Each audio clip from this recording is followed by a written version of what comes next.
Mialohan'ny nanaterana ny nofo mangatsiaka na tompokila Eric Razavintsifera tany fahasandrazany dia nisy ny fanompom-pivavahana nentina nankahirezana ny havana Mantsakaizany tetsy anivon'ny FJKM Ambatonakanga mazava ho azy very Olomanga ny sehatry ny hazakaza-piarakodia eto Madagasikara.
Ny andin-tsoratra masina nalaina tao amin'ny Salamy 8:30 manao hoe Jehovah hampafantaro ny farako aho aoka ho fantatro fa olon-kandalo aho no safidin'ny fianakavian'ny Eric Razavintsifera nandritra ny fanompom-pivavahana no fanomezam-boninahitra n'Andriamanitra sy ho fampahirizana ny fianakaviana ho malomaraina atetsy amin'ny FJKM Ambatonakanga.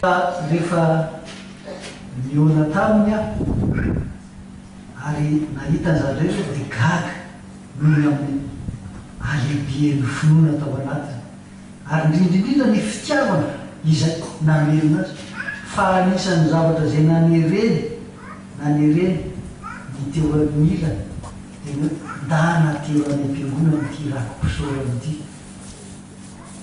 Rakopisorana vakina teto zany rehefa vita ny fikarakarana azy teto ary avamy zany fa tsy hoe olona ny manery azy hoe manao veloha amin'izany fa tena safidy-pony sy tena nientaniny fanazy tany manko dia zao